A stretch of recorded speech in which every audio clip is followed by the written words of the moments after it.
Our conclusion of the prelude can be seen to begin on this C7 chord.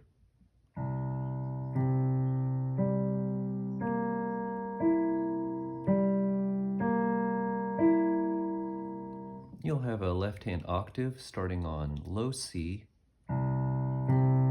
with fingers 5 and 1, and the right hand will play G, B flat, E.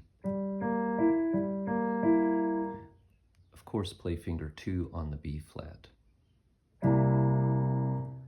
This B flat is not native to the key of C major, so it implies that we're heading with a little bit of extra force toward a different chord than normal.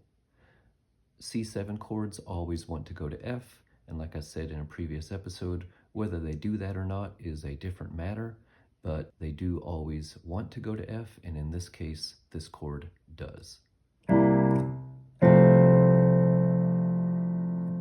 This is one of our biggest hand spans yet. The right hand will be playing an octave with the other notes of the F triad added in, and we'll be using finger 1, 2, 3, 5.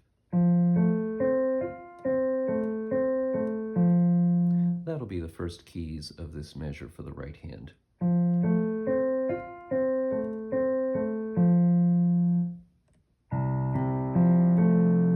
The rhythm of this is all steady 16th note sounds. If you were going to count it, it would be like this: 1 E and A, 2 E and A, 3 E and A, 4 E and A. Interestingly, just for some added spice, Bach plays F D F D at the end of the measure. You can play F D F D with 2 1 2 1 and precede it with finger 4 on the A.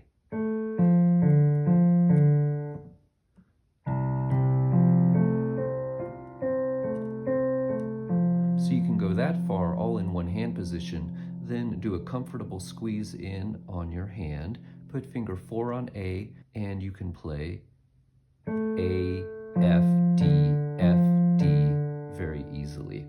Whenever we're playing different hand positions, it often feels good for our hands to squeeze inward. As soon as we play the first key of the new hand position, our thumb can often leave its old key and then move to its new key. So we're going to be playing right hand in one big F chord for a long time, and then squeeze your hand down to finger 4 on A, finger 2 on F, and as soon as you play the A, your thumb will release the F it was using, and you can play 2 1 2 1 for the last 4 notes of the measure. Here's the right hand of this measure.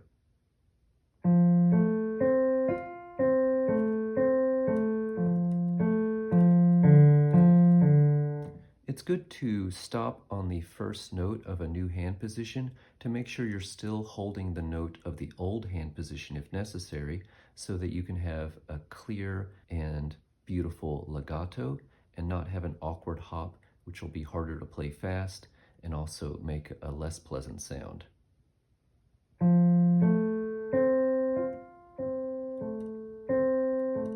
Here's the last note of my hand position, the F to the right of bass C.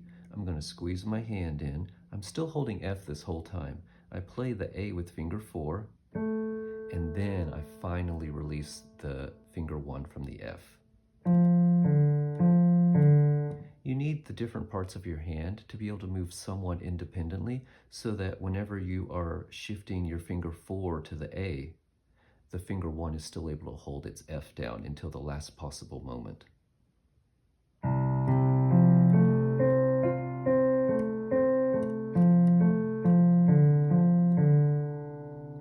I'll play this with counting again, because whenever you play it with counting, it shows you where the beats are, and you can start to accentuate the main beats of the measure, and that can be something that helps you speed up, because when you accentuate the main beats of the measure, you can also learn how to play the other notes of the measure more gently, and whenever you play those notes more gently, it'll be easier to increase your speed later.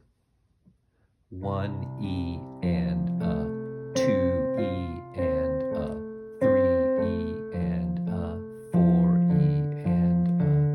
It's good to have this metrical hierarchy, but I think it's mainly good for the piano technique of it all. By emphasizing the main beats, it will help you play faster, and I find that my students will often just play a string of notes without a sense of where the beats are falling, so whenever they speed up, it becomes a little garbled and a little sloppy. But by putting accents on the main beats at first, you can have a sense of where the beats are so that where the impulses could fall whenever you play faster. By hitting the main beats harder, we will be putting some impulse through our arm, and that can help us also have momentum and impetus when playing faster.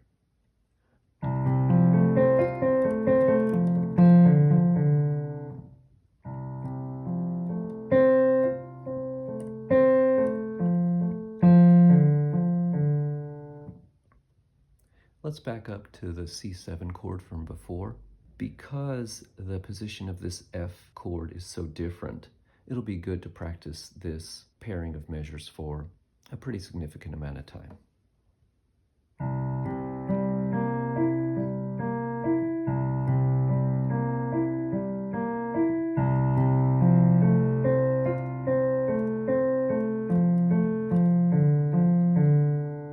Once you get a little comfortable with those two measures in a row, it can be good to start making some incremental gains in terms of learning the next measure. Once my mind feels not overwhelmed, I'll often look ahead and just add the very next hand position silently after I'm done playing an excerpt that I'm currently practicing. So we're currently practicing these two measures.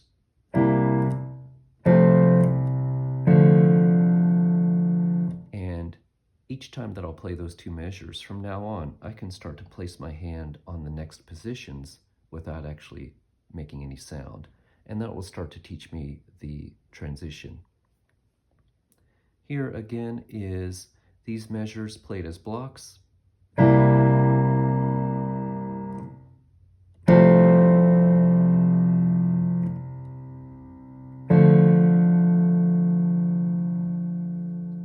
I don't worry about the music theory of this. I don't worry about the sound of it. I'm training my fingers and my hands how to move to their new positions. So I am just going to be playing this chord with the real fingers that I'll use when playing the piece in its full context. And I'm smashing it down pretty hard because that feels like it'll get into my brain with some decisiveness.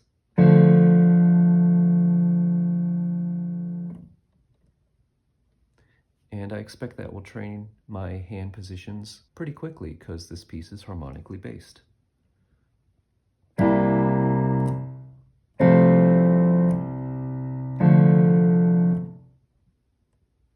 And here is the sound as written.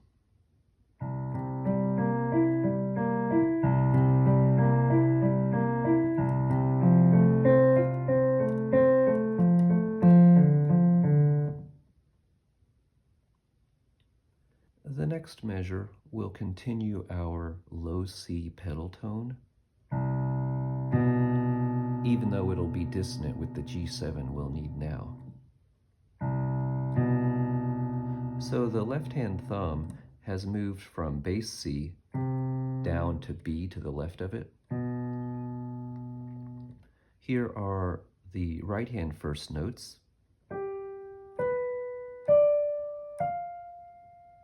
The right hand's moved up a great distance, and we'll be playing a root position G7 chord, which we can expect to resolve to C.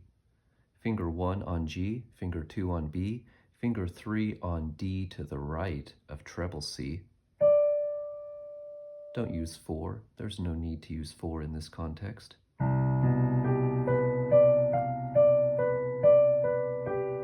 That can be the end of our right hand position. It looks like it will be able to fit 9 notes before it has to shift position.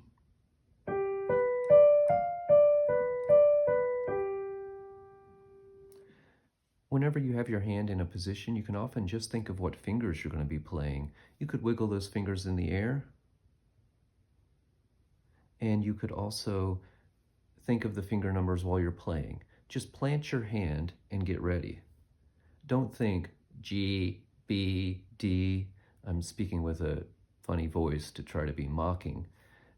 people who insist on trying to play notes and always be thinking of the letter names. We play piano with our fingers and with our mind. Don't disturb your mind by always thinking of letters. Think of these finger numbers, and then just place your hand on the keys and do what needs to be done. 1, 2, 3, 5, 3, 2, 3, 2, 1. Don't torment yourself with just letter names the whole time. We could place our hand in different positions.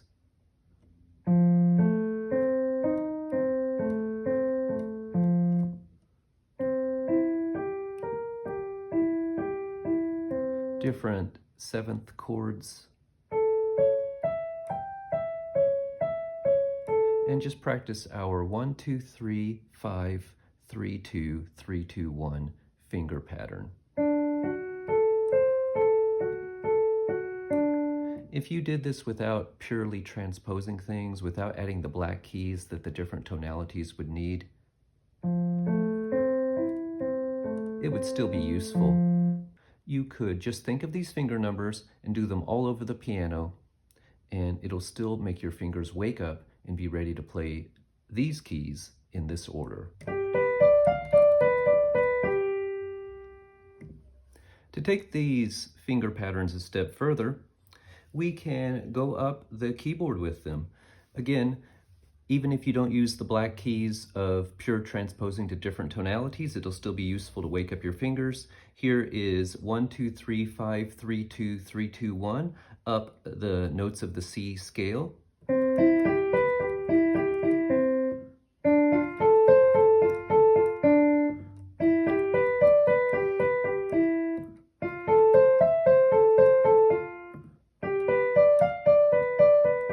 I'll stop there because you got the idea.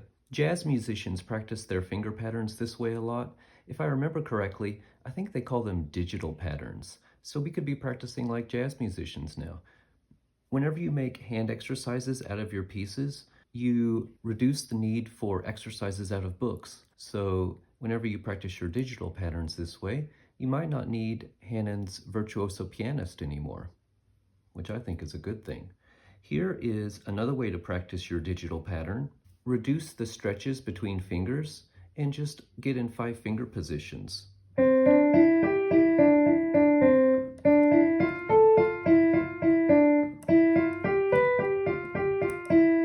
You see the idea.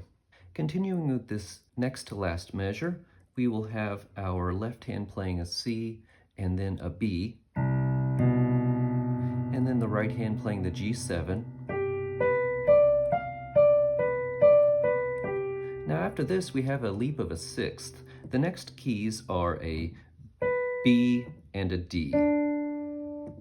In order to play the B and the D easily, we'll need to use fingers 5 and 1 because those fingers fit so easily with the interval of a sixth.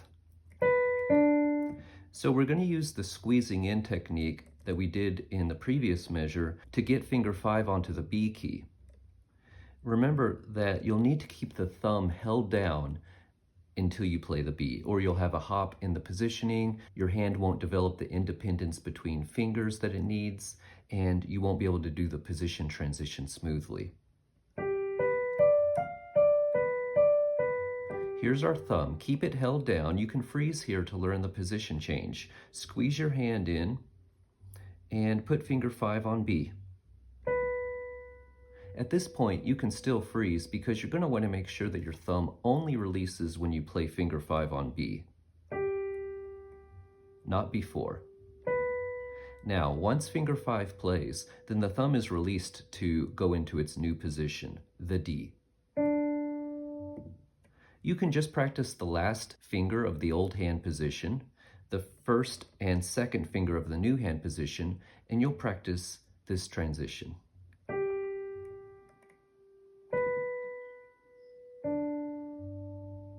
Before you play the B key, you can even let the non-playing fingers rest on nearby white keys for maximum relaxation and ease.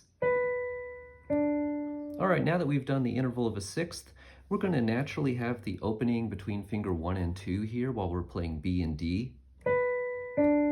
But that won't be useful for long because we're going to have to play F, E, D.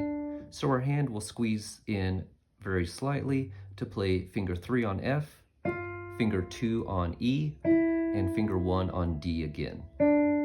So here is starting on the B key, close the small gap,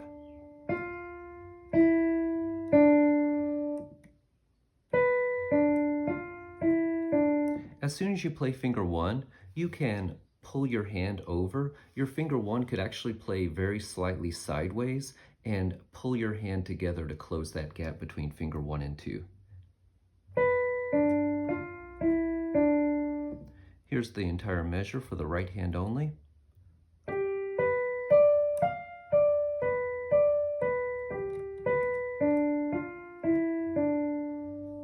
With both hands.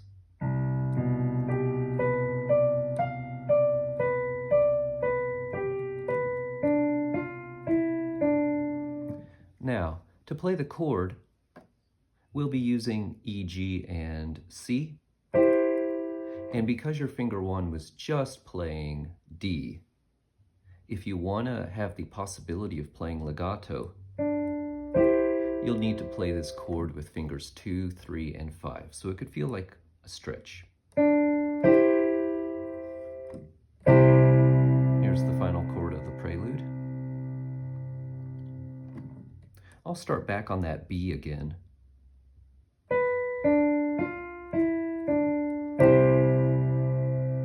As soon as I play D for the last time, I do let my fingers snap open to prepare for that position of the C first inversion chord.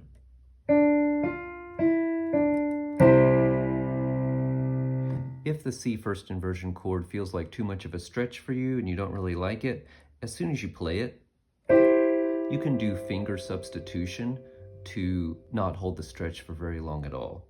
On finger 2 with the E, put finger 1 on that key, and then you can release finger 2. And then place finger 2 on the same key as finger 3, the G, and then whenever 2 has a secure hold on the G key, finger 3 can be released.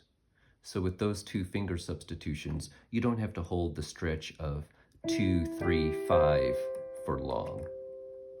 Eventually, your finger substitutions can be more of a fluid motion where they can take place immediately upon striking the key. But be sure that whenever you do them, you do have a time where 2 fingers are touching each of the keys that are being substituted.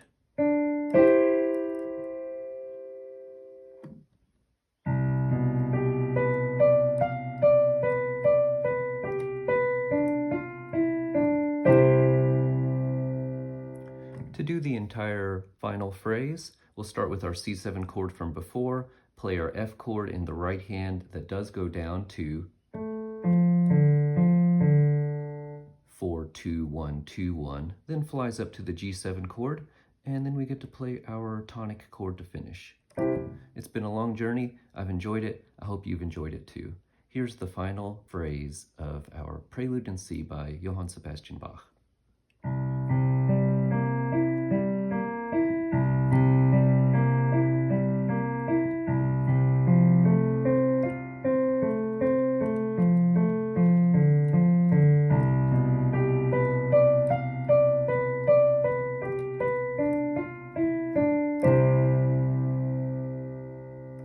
Of course, we can add more ritardando, more shaping, more variety of touch, more pedal in the future, but there's no need for that now unless you're wanting those additional challenges and additional artistic touches.